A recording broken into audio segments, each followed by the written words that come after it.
सरकार बार बार कहती है या इस सरकार के लोग कहते हैं कि ऐसी सरकार नहीं देखी जो सबको मुफ्त में अनाज दे रही। नेताजी, आप क्या सहमत हैं? मुफ्त में अनाज तो दे रही है, लेकिन शिक्षा व्यवस्था को बहुत ही गिरा रही है। शिक्षा व्यवस्था को इसलिए गिरा रही है क्योंकि आम जनता के पास वो तो राशन तो दे रही है, उसे कमाने का जरिया नहीं बता रही है। साथियों, मैं इस डिबेट के जरिए एक दूसरे सज्जन हैं जिनका नाम दिलीप कुमार विश्वकर्मा, जो समाजसेवी हैं। इन्होंने कोरोना काल में जो प्रवासी थे, गाजीपुर रेलवे स्टेशन से या बस से उतर करके अपने अपने घरों को बड़े मुश्किल से अपने को बचा करके जा रहे थे, उन दिनों हमारे बगल में ये शिवम विश्वकर्मा जी समाजसेवी हैं और देवांश इंस्टीट्यूट के आप डायरेक्टर भी हैं। इनके नेतृत्व में करीब 50 लड़के रोज़ 100-200 की संख्या में, यहाँ तक कि 400-500 की तक संख्या तक आप लोगों ने भोजन, पानी, दवा, फ्रूट देने का काम किया था। मैं इन्हीं के सदस्य या भाई या इनके सहयोगी दिलीप विश्वकर्मा जी से मैं पूछना चाहूँगा कि आपकी भी एक गारमेंट की दुकान है और गारमेंट की दुकान में आज से 2 साल 3 साल पहले जो स्थिति थी, क्या वो स्थिति आज है या नहीं है? थोड़ा सा बताएं। इस बढ़ती महंगाई के देखते हुए इससे ज़्यादा गरीब वर्ग परेशान है। जैसे खाद्यान्नों में हुआ, पहनावे में हुआ, सब में गिरावट आ गई है, लोग कम यूज कर रहे हैं। ये बढ़ती दरें सबसे ज़्यादा व्यवसाय, महंगाई के चलते व्यवसाय पर भी असर पड़ रहा है। गरीबी वर्ग परेशान नहीं है, सभी परेशान है। इस वजह से इसको अगर कंट्रोल नहीं किया गया तो आने वाले समय में भूखमरी, घूसखोरी, डकैती जैसे जो वारदातें पहले होती थी वो पुनः होना शुरू हो जाएंगी। इसका जिम्मेदार कौन है दिलीप जी? इसका जिम्मेदार कौन है? इसका जिम्मेदार वर्तमान में जो सरकार है, उसके जो अनुयायी हैं, चाहे जो भी हैं कर्मचारी हैं, अगर वो ठीक तरह से काम करें, चाहे उनकी जो योजनाएं हैं अगर उसको अच्छी तरह निभाया जाए तो महंगाई, बेरोजगारी पे कंट्रोल किया जा सकता है। ये सब तो हम पूछ रहे हैं कि सरकार के लिए कमाते हैं और अर्थ की व्यवस्था को, मतलब अर्थव्यवस्था बनाने के लिए जाते हैं। कहीं ना कहीं उनको शिक्षा से रोका जा रहा है कि वो अनपढ़ हो जाएं, क्योंकि सेमेस्टर शिक्षा, नई शिक्षा नीति में जो पूर्वांचल विश्वविद्यालय में सेमेस्टर लागू किया गया है, जिससे 3-3, 2-2 महीने पे छात्रों को आना पड़ता है मिड टर्म देने के लिए और सेमेस्टर की एग्ज़ाम देने के लिए। इससे मतलब कामगार जो बढ़ई समाज से आते हैं, जो प्रजापति समाज से आते हैं, विश्वकर्मा समाज से आते हैं, सोनार समाज से आते हैं, जो भी कामगार हैं, जो छोटी छोटी बिरादरियों के लोग हैं, इनके बच्चे जो है शिक्षा से कहीं ना कहीं बहुत दूर जा रहे हैं। ये कहीं ना कहीं देश में शिक्षा के स्तर को बहुत तेजी से गिरावट की ओर ले जाया जा रहा है। तो कहीं ना कहीं शिक्षा नीति कुछ सही भी होगी तो कुछ गलत तो ज़्यादा है, क्योंकि गरीब वर्ग के बेटे, जो मजदूर के बेटे हैं, इनको कहीं ना कहीं पढ़ने में बहुत ही समस्याओं का सामना करना पड़ रहा है। ये बताइए कि इसके लिए महंगाई भी दोषी है क्या? इसके लिए जो गरीब छात्रों का स्कूलों से पलायन हो रहा है, इसके पीछे और कोई रीजनिंग है आपकी? जरूर महंगाई का तो सबसे बड़ा रोल है। विश्वविद्यालय, यूनिवर्सिटियों में 400 की फीस वृद्धि की गई, 400%। और छात्रों के द्वारा, छात्र नेताओं के द्वारा विगत मतलब 2-2, 3-3 महीने, 4-4 महीने से आंदोलन किया गया, जिसमें केंद्र सरकार की कोई जवाब नहीं आया, कुलपति का कोई जवाब नहीं आया। ऐसे आंदोलन किए गए कि छात्रों ने अपना आत्मदाह करने के लिए जिंदा 100 लाश को निकाला कुलपतियों का। कहीं ना कहीं ये सरकार का बहुत बड़ा रोल रहा है, क्योंकि सरकार चाहती तो शिक्षा मतलब एक बढ़ाने का प्रोसेस होता है कि थोड़ा बढ़ाया जाए। एक बायक मतलब एकाएक 400 गुना फीस बढ़ोतरी हुई, कहीं ना कहीं शिक्षा पे बहुत बड़ा लोड आ रहा है। सौरभ जी, क्या सहमत है इनकी बात से? मैं आपको इसके बारे में बताता हूँ। जो नई शिक्षा नीति आई है, ये पूरी तरीके से कारपोरेट है। कारपोरेट का तात्पर्य ये है कि आप अपने ज़माने में पढ़े होंगे, आप अपने ज़माने में, मैं अभी पढ़ रहा था 2019 तक इलाहाबाद विश्वविद्यालय में था, और इसके बाद 2020 से मैं लखनऊ विश्वविद्यालय में हूँ। और मैं देख रहा हूँ कि जो फीस वृद्धि का मामला आया है, पहले मैं 1500 रुपये मेरी फ़ीस थी, आज वहाँ की फ़ीस हो गई है 30,000। 40,000। इंजीनियरिंग कॉलेजों की फ़ीस थी 90,000, 80,000। आज हो गई है फ़ीस वहाँ की उठा के देख लीजिए 2.5 लाख, 3 लाख। हमारे माँ बाप जो कामगार प्रवृत्ति के हैं, जो किसान हैं, जो गरीब हैं, कैसे भी करके अपने बच्चों को आज पढ़ाने के लिए प्रोत्साहित हुए हैं सरकार की अन्य पॉलिसियों और देखते हुए परिवेश को कि हमारा बच्चा पढ़ेगा, आगे बढ़ेगा, देश की भागीदारी में अपना स्थान ग्रहण करेगा।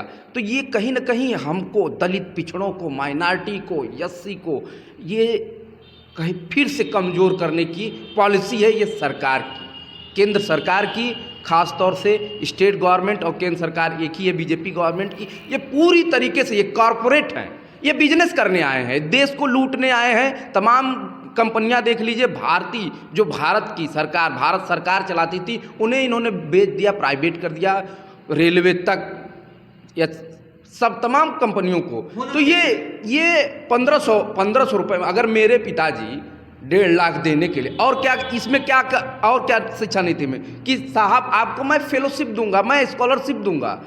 अगर आपसे मैं 1.5 लाख फीस ले रहा हूं तो आपको 1.5 लाख स्कॉलरशिप या 1 लाख स्कॉलरशिप मैं दे दूंगा। अगर मैं वही बता रहा हूँ आपको, अगर मेरे पिता, मेरे माता अगर सक्षम होंगे 1.5 लाख, 2 लाख, 1 लाख 50,000, 40,000 फीस देने के लिए, तो हम आपके आगे क्यों हाथ फैलाएंगे कि साहब हमको आप स्कॉलरशिप दीजिए, फेलोशिप दीजिए। आप जब वो काम कर रहे हैं फेलोशिप के रूप में, तो आप सीधा सीधा उसको शून्य कर दीजिए ना साहब, हमारे फीस को शून्य कर दीजिए कि नहीं बच्चों आपके फीस शून्य हो गए। आप शिक्षा चूँकि हमारे कॉन्स्टिट्यूशन में हमारा हक अधिकार है, हमारे आर्टिकल में है, वो हमारे लिए हक, हमारा हक है, सभी को शिक्षा लेने का हक अधिकार है। तो सभी को शिक्षा कैसे मिलेगी? नहीं मिलेगी, क्योंकि ये कारपोरेट हो गया है। शिक्षा को ये बेच दिए हैं बड़े बड़े पूंजीपति, उद्योगपतियों के हाथ में।